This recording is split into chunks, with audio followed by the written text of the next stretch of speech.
자, 최순실, 차은택도 몰랐고, 죄송합니다. 우병우, 최순실도 몰랐고, 차은택도 몰랐습니다. 이렇게 얘기했는데 과연 어떤 것인지 그 맥락도 정리해 보겠습니다. 일단 오늘 우병우 전 수석의 답변 가운데, 자, 내가 어떻게 발탁됐는지, 김기춘 비서실장과의 관계는 어떤 것인지, 다양한 이야기들이 나왔습니다. 역시 영상으로 정리해 봤습니다.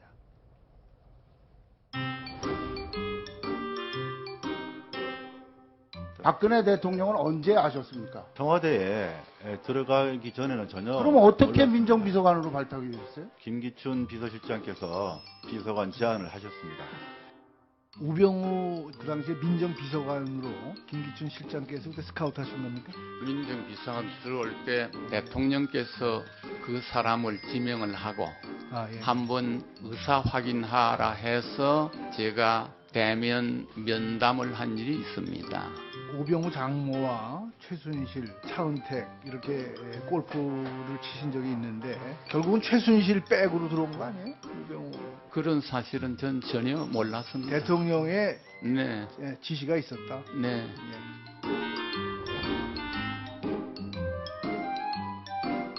최순실 현재도 모릅니다. 언론에서 봤습니다.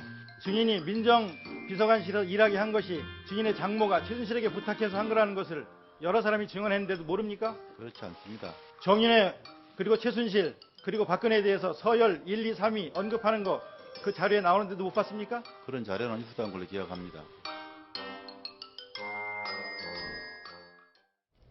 자, 그러니까 이런 거죠. 한참 전, 2년 반쯤 전에 있었던 일이겠습니다만, 권력 서열 1, 2, 3위를 쭉 얘기한 민정수석실의 행정관이 있잖아요. 그런 게 나왔음에도 우병우 민정비서관, 나중에 수석이 됐지만, 최순실을 몰랐다고 얘기하네요. 사실 납득하기가 쉽지는 않습니다. 네. 그래서 의혹이 있는 것이고, 하지만 의혹 단계이기 때문에 확인 절차가 필요한데 그 확인이 안 되고 있어서 더욱더 답답한 상황인데요. 민정수석 비서관실에서 여러 가지 일들을 합니다. 그 중에 하나가 조금 전에 말씀드린 대로 이런 그 행정관이 그런 자료를 작성할 정도면은 그 내용에 대해서는 당연히 의문을 가지고 또한 또 사실관계를 확인하는 그런 작업을 했을 것이라고 추정이 가능한데 안 했다고 하니 참 그 사실 여부를 확인하기 어려운 상황이고요. 또 하나가 이제 그 우병우 당시 그 민정비서관 시절에 수석되기 전에요. 비서관 시절에도 이제 광주지검에 전화를 하거나 기타 여러 가지 그 행위람으로써 적극적으로 이제 그 직무 권한에 있는지 여부가 논란이 되는 행위들을 했거든요. 그런데 이제 그 문정수석 비서관 입장에서 그런 지위에서 이러한 문건이 있었음에도 불구하고 전혀 몰랐다, 조사하지 않았다. 과연 그게 어느 정도로 믿을 만한 일인지에 대해서는 굉장히 의문이 듭니다. 네. 그러니까 제가 오늘 청문위원이었다면 네. 정윤의 문건이 보도가 됐잖아요. 서울일보에. 그러면 바로 대통령과 관련된 거 아닙니까? 그럼 민정수석이 그에 대해서 대통령께 보고를 했을 거예요. 네. 이런 보도가 있었습니다. 이 네. 대통령 혹시 대통령께서도 이걸 아셔야 될 텐데 대통령 네. 어떻게 생각하십니까?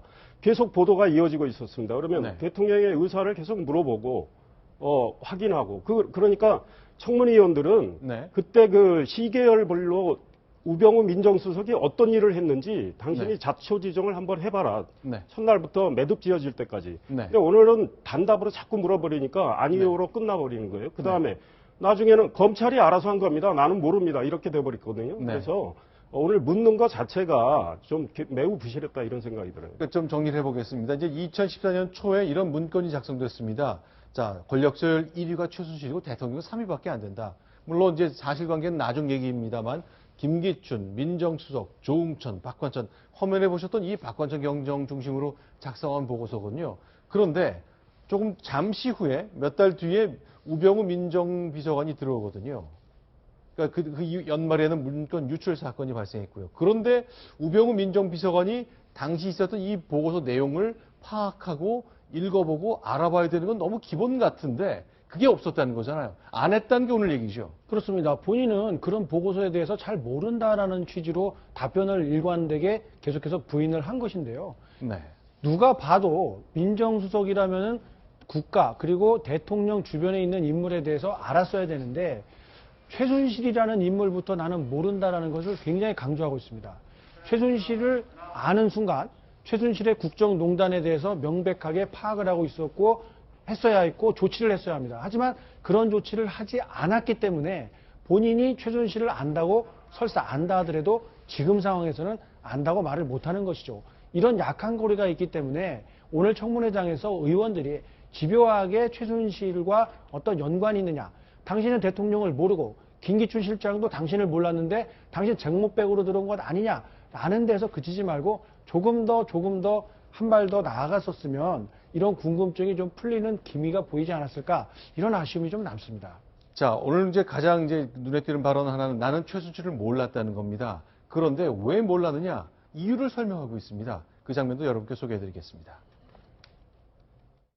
정윤회 문건에 등장하는 권력 서열 1위가 최순실 이렇게 등장하면 민정수석실에서 당연히 그거에 대한 감찰을 하든지 조사를 하는 게 일반적인 상식 아닐까요? 공직기강 비서관실에서 작성을 했는데 거기서 그 문건이 쭉 유출이 돼가지고 세계일보에 보도가 됐지 않습니까? 근데 가장 중요한 문건에 대해서 검찰이 허위라고 얘기를 하고 수사 결론을 냈지 않습니까? 검찰이 허위라고 얘기하기 전에요. 이미 민정수석실에서 찌라시라는 가이드라인을 대통령한테 주지 않았습니까? 만약에 그거를 알고도 1위 권력 순위 1위 최순실 이거를 감찰을 하지 않았으면 그거는 아주 무능한 민정수석이죠. 아니, 저는 동의하지 않습니다. 그 허위 문건이라고 하는데 그걸 사실이라고 막 다시 조사를 했다는 건 좀.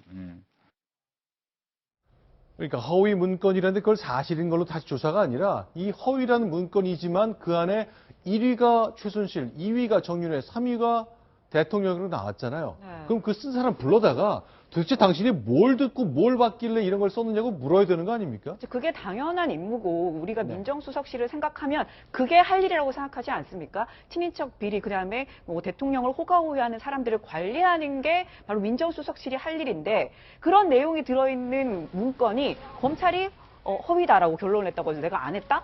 이건 정말 말이 안 되는 건데 문제는요. 이 우수석이 계속 그렇다. 나는 안 했다. 그게 허위라는데 뭐하러 하느냐라고 하고 의원들이 아니 그걸 어떻게 안 할 수 있느냐라고는 질문에 대해서는 그 부분에 대해서는 그냥 내가 미흡했다고 생각한다.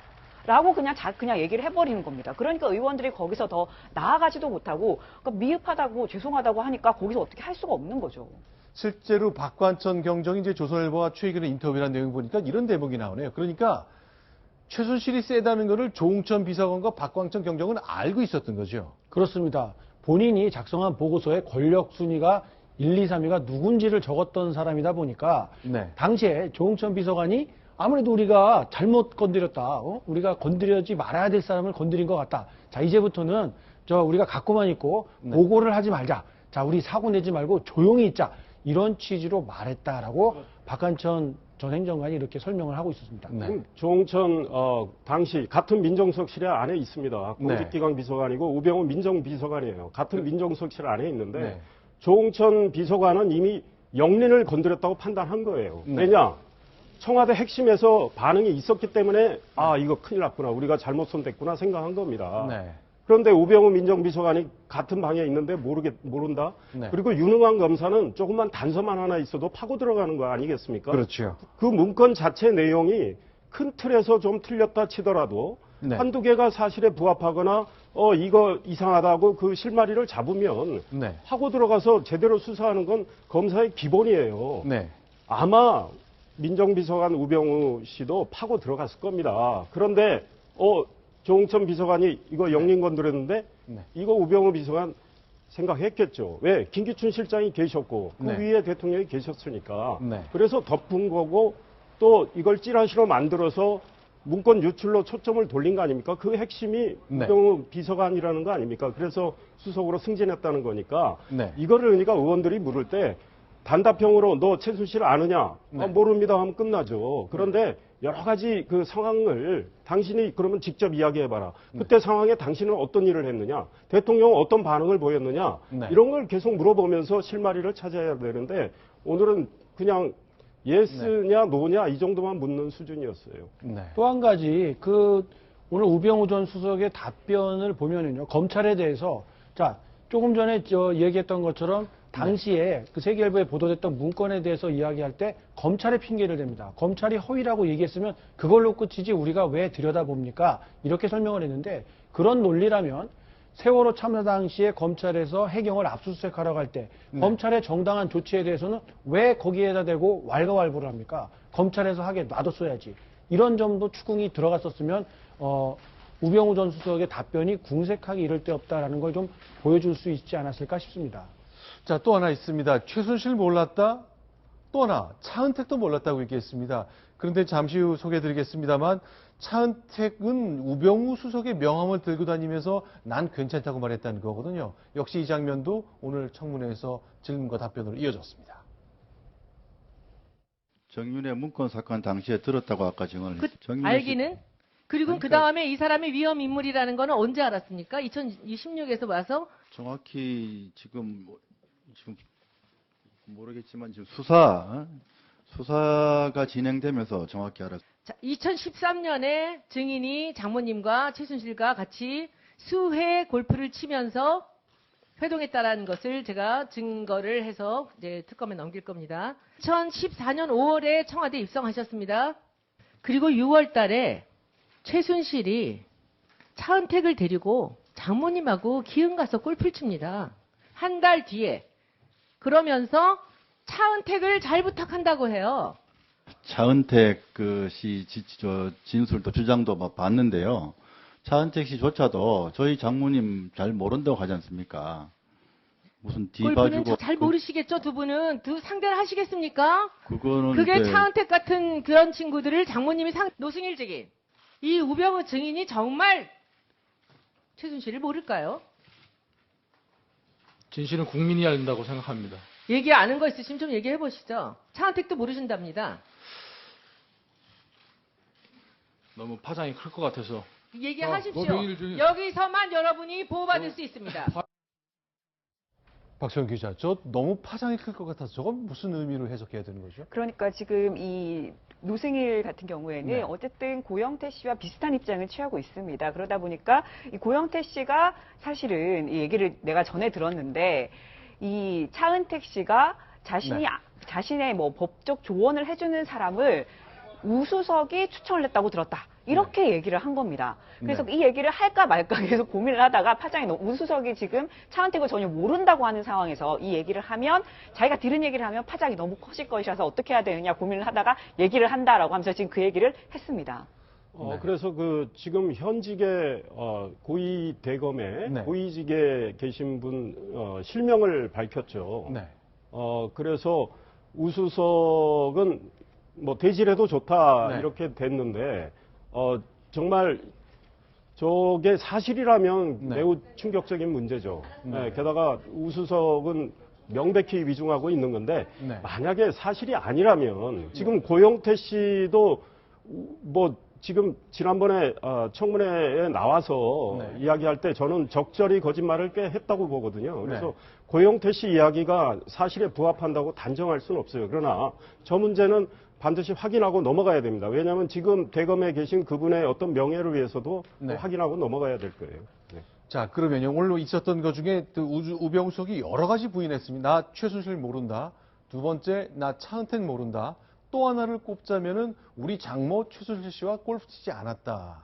그 얘기죠. 근데 기흥 CC라는 장모 소유의 골프장에서 이런 분들이 골프를 쳤다는 것이 계속 일관되게 관련자들의 진술이 있었잖아요. 그렇습니다. 언론 보도를 통해서도 몇 차례 거론이 됐던 이야기인데요.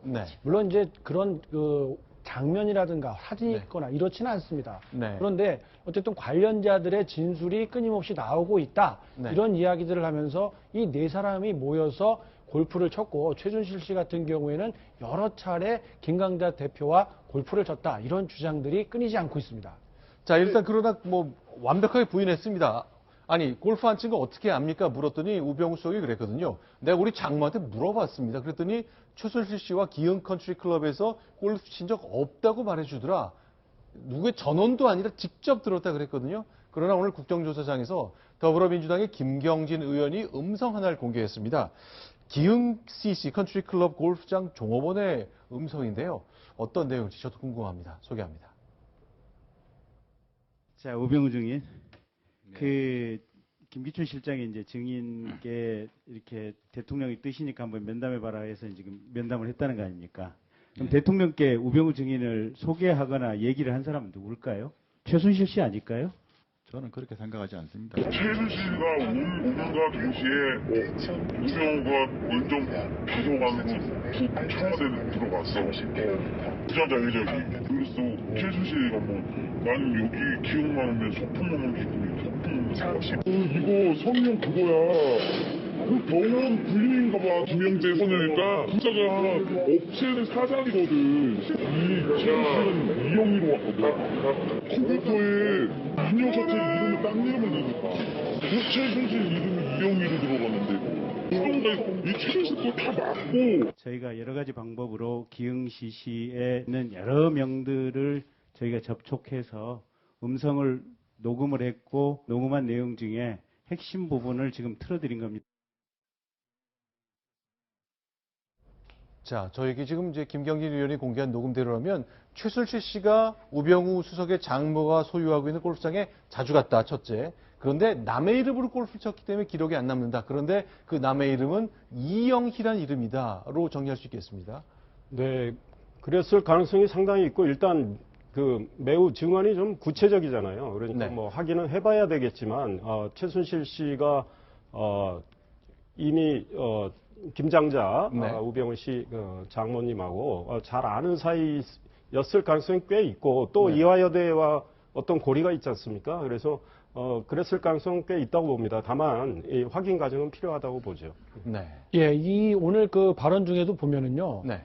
최순실 씨가 여기 기흥만 오면 소풍 오는 기분이 들어라고 말한 대목은 네. 뭐 지어내지 않는다면은 굉장히 구체적인 진술이기 때문에 네. 우병우 오늘 그 증언대에 앉아서 하는 이야기는 변조된 목소리이기 때문에 신뢰할 수 없다라고 해서 어떤 그 실명을 이야기해봐라 이런 투로 반박을 했지만 네. 뭐 CC 그 기흥 컨트리 클럽에서 근무하는 전현직 근무자 중에 한 명일 것으로 추정이 되는데요. 그런 사람이기 때문에 신원을 감춰야 되는 것은 맞는 것이고 김경진 의원이 국회의원 신분으로 자기의 이름을 걸고 한 것이기 때문에 어느 정도 신뢰도가 있다고 한다면 이 부분에 대해서 우병우 수석이 진짜 이 변조된 목소리니까 나는 뭐 잘 모르겠다 이런 식으로만 할 게 아니라 조금 더 성의 있는 대답 내놔야 될 것 같습니다.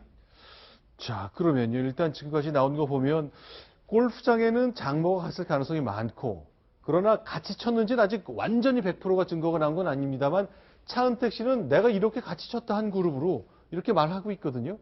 글쎄요, 이게 고리가 좀 돼서 더 이상 만약에 진실을 덮는 거짓말이 있었다면 더 이상 안 되는 장면이 좀 나와야 될 텐데 조금 더 확인이 좀 필요하긴 한 상황 같습니다만 어쨌건 우리 장모한테 내가 직접 물었더니 골프 절대로 친 적이 없다더라 하는 말은 조금 틀릴 가능성이 높아졌다는 것까지 정리를 해봤습니다.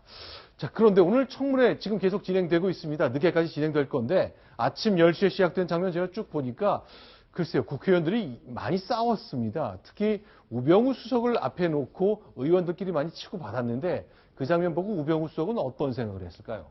일단 그 다툼의 장면 영상으로 역시 소개해드리겠습니다. 누가 주인이고 누가 참고인이에요? 아무런 합의도 없이 지금 우병우 증인하고 지금 조혁 증인하고 양쪽에다가 지금 정동춘, 노승일, 박한영 그렇게 할 수는 없고 완전히 우병우 청문을 물타기 하는 거 아닙니까? 완전 이완영 간사 지금 간사도 아니지만 탈당하면 뭐합니까 이건? 같은 속인데. 왜 지금 잘못된 거 있으면 바꾸면 되잖아. 어디 그렇게 함부로 얘기를 해. 노승일 우리 박한영 두 분은 계속 같은 정동춘 증인도. 위원장이 좌석 조정할 때까지는 그대로 앉으세요.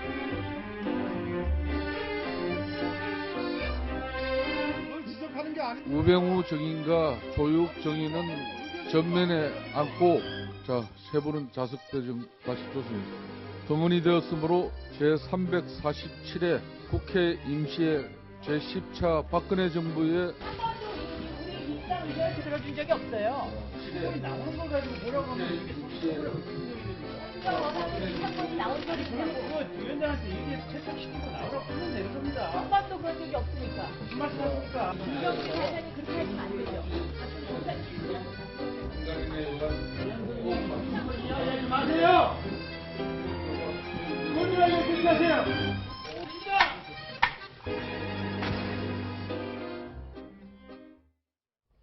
이게 전선이 너무 여러 가지로 섞였는데 하여간 한마디로 얘기하면 엄청 싸웠다는 거죠. 그렇습니다. 오늘 오전에 원래 청문회가 10시에 시작하는 거였습니다. 그래서 국민들이 다들 관심을 갖고 지켜보고 있는데 지금 보신 것처럼 새누리당과 더민주당, 민주당이 싸우고 또 민주당과 국민의당이 싸우고 또 민주당과 비박계 의원들이 싸우면서 이 청문회가 무려 1시간가량 지연되는 사태가 발생을 했습니다. 근데 처음에 있었던 거는요. 5명이 나왔는데 증인 2명과 참고인 3명이 같은 줄에 앉은 게 문제가 된 겁니까? 그렇습니다. 이 박범계 의원 쪽에서는 이 증인에게 화면이 집중되게 돼야 되는데 네. 왜 우병우 전 수석의 양 옆에 참고인들을 앉혀서 그저 5명 중에 1명으로 비추게 했느냐.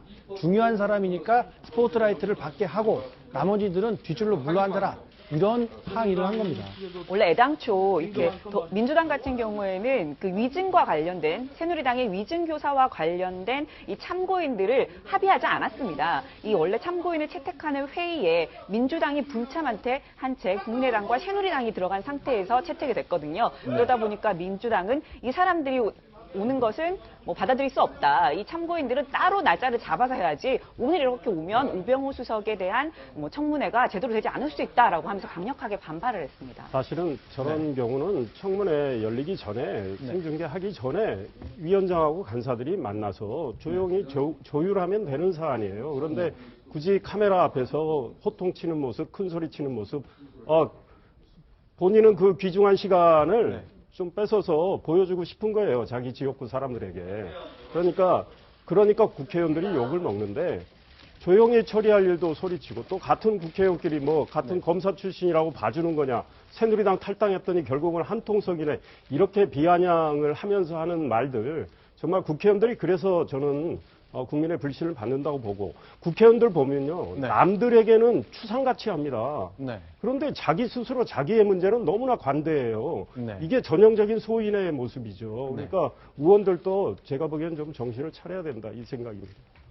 알겠습니다. 오늘 계속되는 그 국정조사 관련된 내용 저희가 좀 정리를 해드렸습니다. 오늘 밤까지 계속 이어지는 모습, 오늘 소개드리지 못한 부분은 내일 또 정리를 계속해 보겠습니다.